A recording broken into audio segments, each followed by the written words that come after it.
Next, if you look at the pentatonic scales part 2, you'll see a new scale at the top of the page. That's this pattern.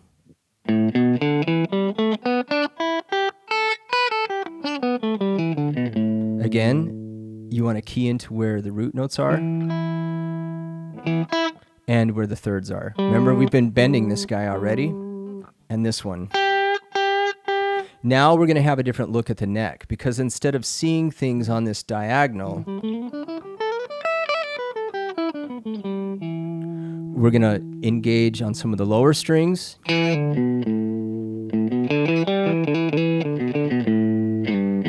So if you know the first two scales, if you remember from the intro and the solo, right, and the second one, remember this is just all minor pentatonic spread across the neck. It's the same 5 notes. Now we just learn this one. Right? So you can practice moving between those 3. That's a good way to...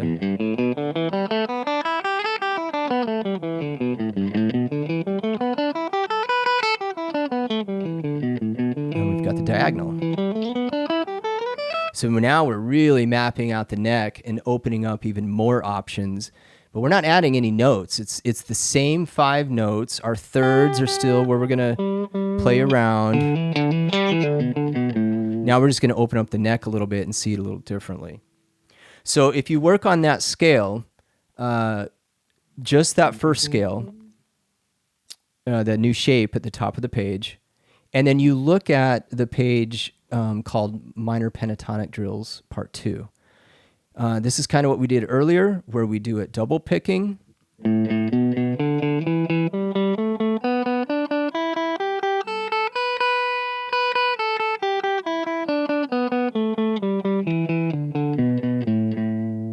Now notice it's not resolved because we stopped on an A note. So this is how the patterns start connecting.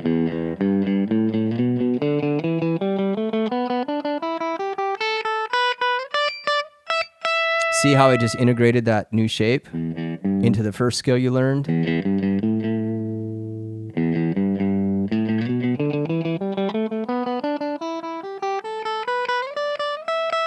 So now we're starting to see the neck kind of spread out. You can see things horizontally.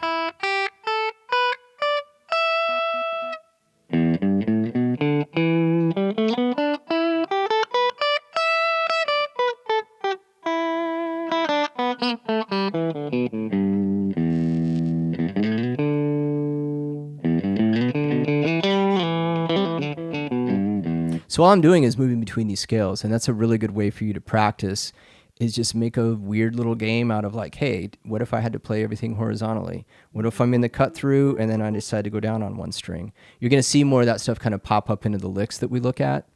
But for right now, let's revisit that drill number 9 on the Minor Pentatonic Drills Part 2. So it's just this one.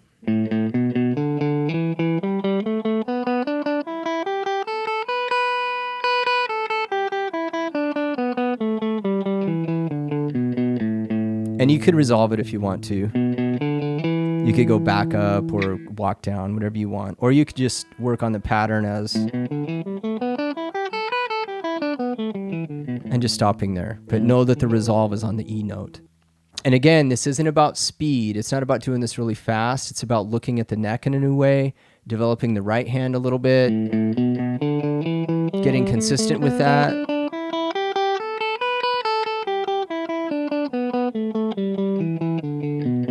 And being able to identify the root notes and the thirds, the minor thirds. Now, you can change this fingering. Like I was saying, I use my pinky a lot. If you want to do this 1-3, 1-3, 1-3, that's fine. You don't have to use your pinky. I'm just so used to using my pinky all the time that that's how I play it. If we look at drill 10, now we single pick.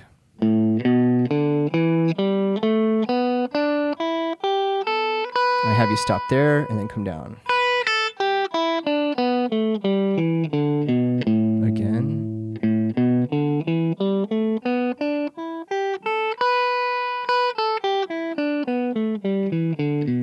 want to push the tempo, that's fine.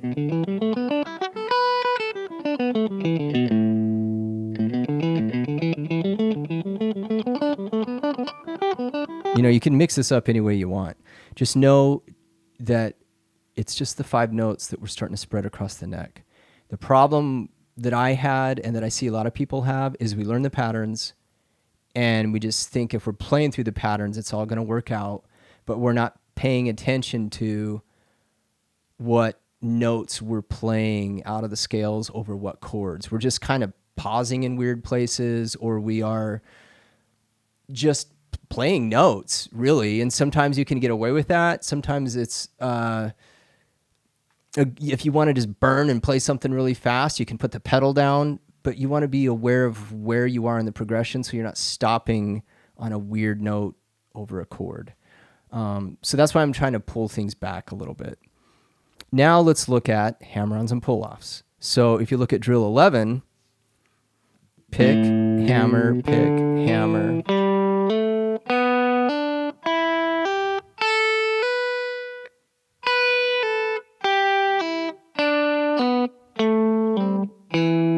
See how I'm trying to get the note I'm pulling off to really clean? And it's easier if you have more distortion because you get more sustain. If you're playing, you know, with a pretty clean tone,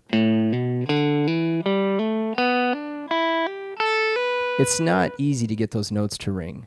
Again, it's pretty aggressive. I'm pulling down and out. I'm being a little dramatic with it so you can hear the difference.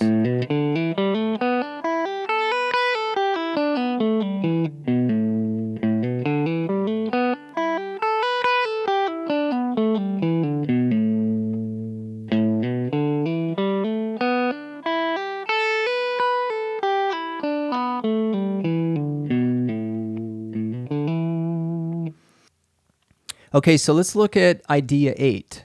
It's going to be right out of this new position.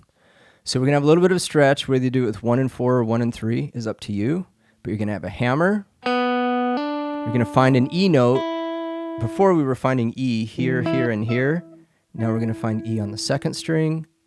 And we're going to go like this. Now we're going to do this bend. Hendrix loves this. It's a great sound. Your first finger has to stay stationary. You don't want it to move. The 3rd finger moves. And the reason we get that beating sound, that out of tuneness that comes in and slows down, we're playing a D note against an E note. And we're taking the D and bending it up to an E. And then at the top, if you can get vibrato up there, that's cool. If not, just get the bend in tune. So this lick sounds like.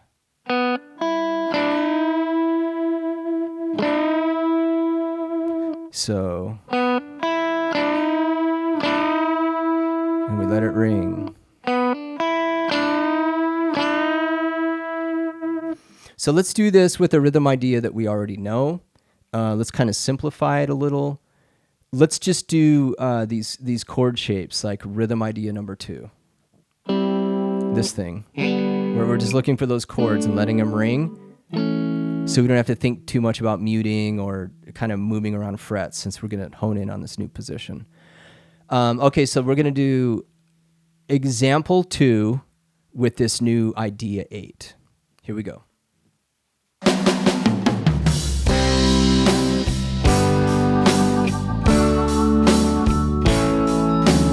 1, 2. Get out.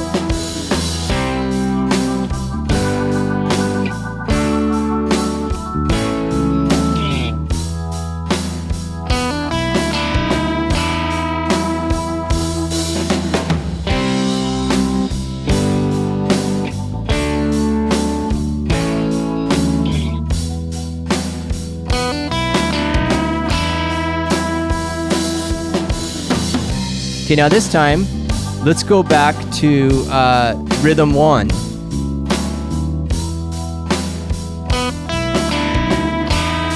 Same lick though.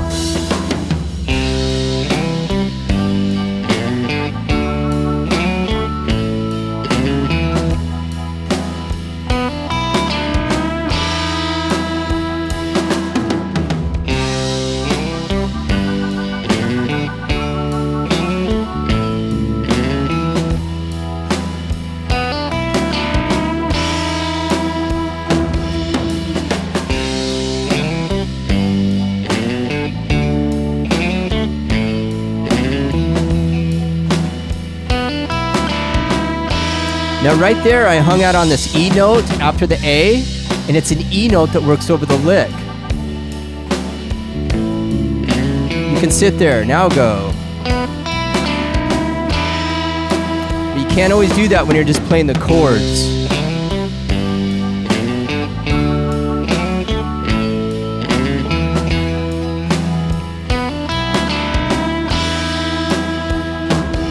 Okay. Now let's try that one a little faster, and then we're going to bring in a different rhythm just to see what happens. Same rhythm, that idea one with this new lick, but we're going to try it faster.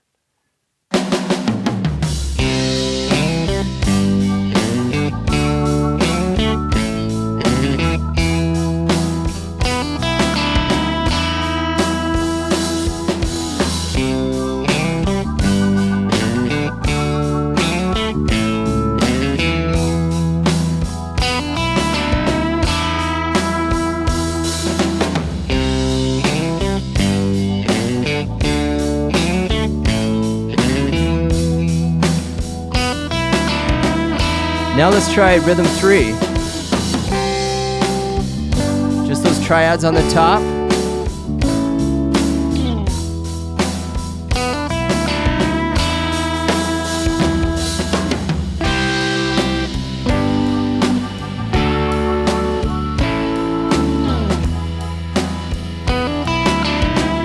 See how I slid down to the lick? That was my transition. Off this A chord, I just put my hand in position.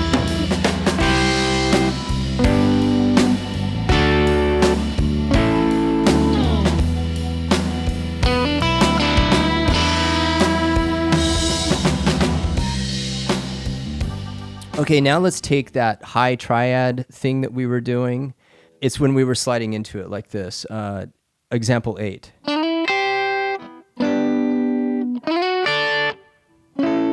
Let's do that, and then play the same lick. Here's a slow version.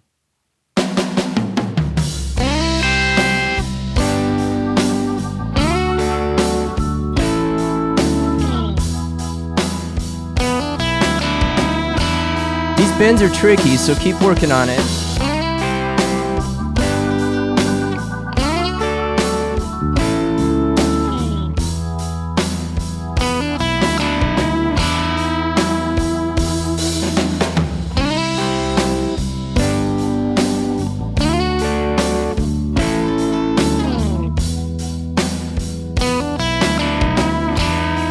Okay, now let's do idea 1 for the lick, and then we'll go to the new lick we just learned.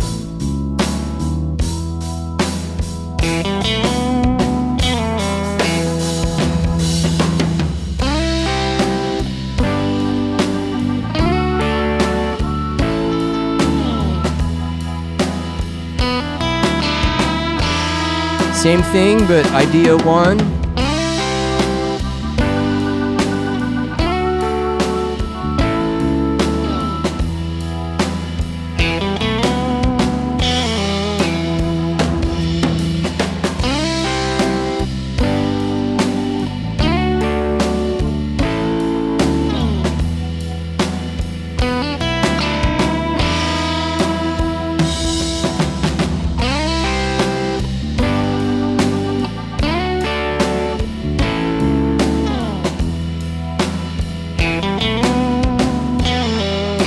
Okay, now this time we're gonna do the new bend thing, this one, and then we're gonna do lick 1, 2, and 3. So here's the new one. Back to our idea, our rhythm idea.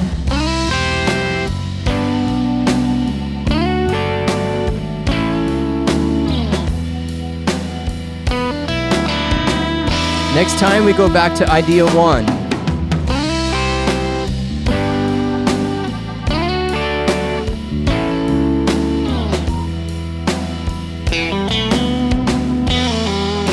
Now we'll do idea 2.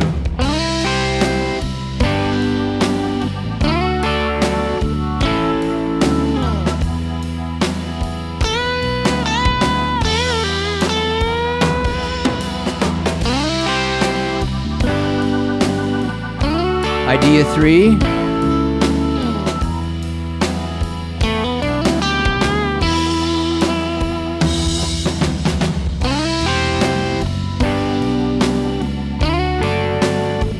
The new one.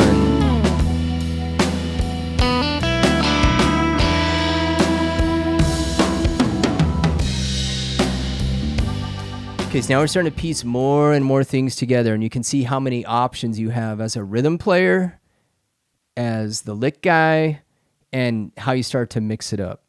So let's develop that idea a little more, the rhythm idea. So we had, remember we're just sliding into it. Now we're going to slide in to the G chord and the A chord. So we're going to play the triad. We're going to slide in to the G chord. We're going to play the D chord. Now we're going to slide. Now notice when I slide. A second ago when we were doing this, I'm sliding into an E note. That's the third of the C chord. So remember at the very beginning I was saying there's going to be a lot of stuff that happens around the third of the chord. Third of the chord, triad. Third of the D chord is an F sharp, triad. So even if you don't know all the theory, this root, where's the root, what's going on with the third is really important. So now we're just going to kind of flip it on its head. We're going to play this triad. We're going to slide into the third of the G chord, which is a B note. And remember, all this comes from our scales. It looks like Walter's coming back. Hey, Walter.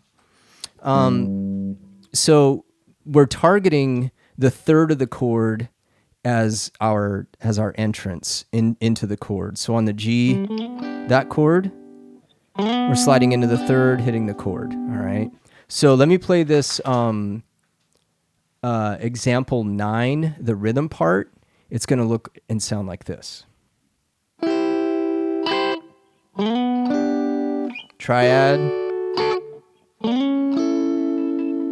And then we're going to do that same lick. To give you some, that's a tough bend to get in tune, and then to add the vibrato. So we're just going to go like this.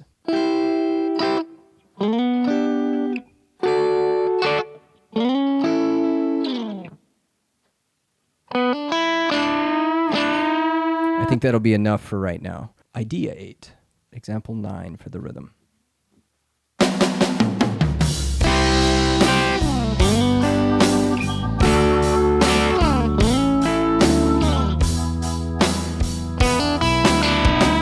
See what happens when you play harder or softer.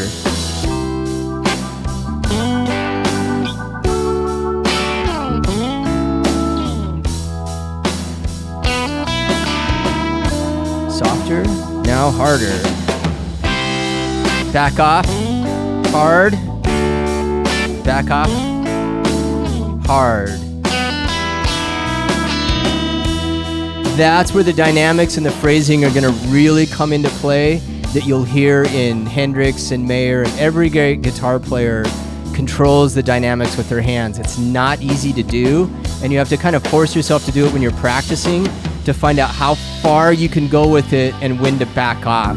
That really makes the track feel alive, and it's dynamic. It's making the music kind of ebb and flow. So here we go.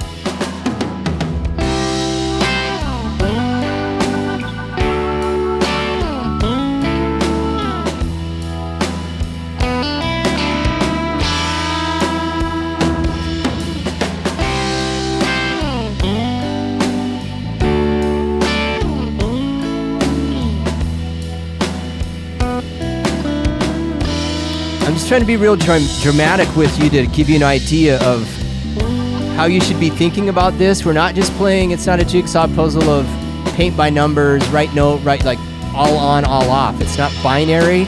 It's what you do with your hands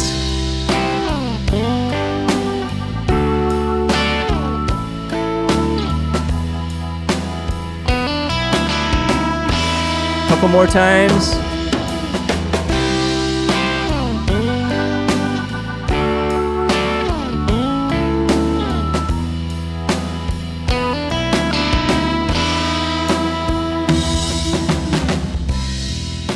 Okay, let's take this one and try it a little faster, just sliding into that third and being consistent with it. And let's start mixing this up a little. Let's go back to, for the licks, we'll do that new idea that we're doing with the bends, but we're also going to go back and look at ideas 4, 5, 6, and 7. So I'm going to keep this rhythm the same, where we're targeting that third, sliding into it. But now we're going to start mixing up the licks. So I'll do each one twice. It'll be lick 8, then we're going to drop back and do 4, 5, 6, and 7. Okay, let's do this with the slow tempo.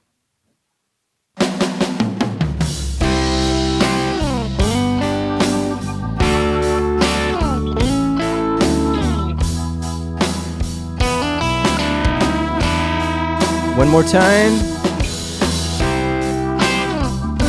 I didn't slide into that one.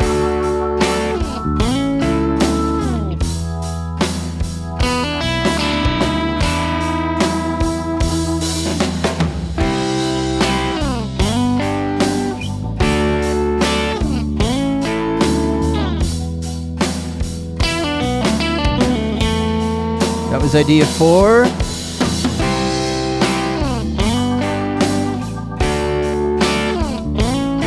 Again, idea 4. This time we'll do idea 5.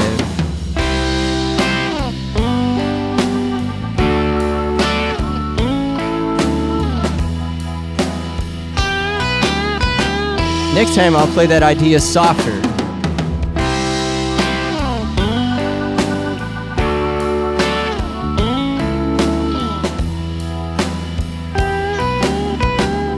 Okay, now we'll do idea 6.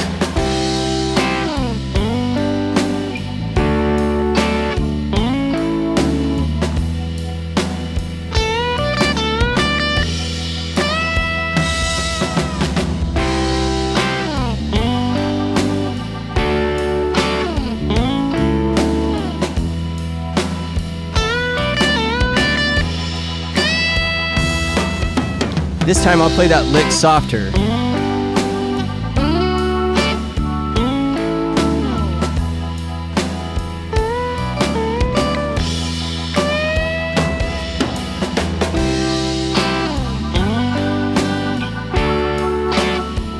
Idea 7. Again.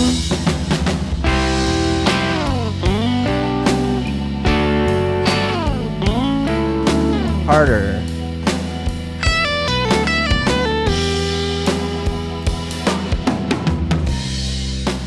All right, very good, very good. Let's look at, I'm going to get my papers in order here, and then we're going to look at a new rhythm idea. We're going to look at example 10, and we're going to work on coming in on the and of one. So you're not going to be on the downbeat on that first hit. So I'll get kind of reorganized here, and then we'll jump into example 10 and learn some new licks out of this position that we just started working on. All right, I'll see you in a second.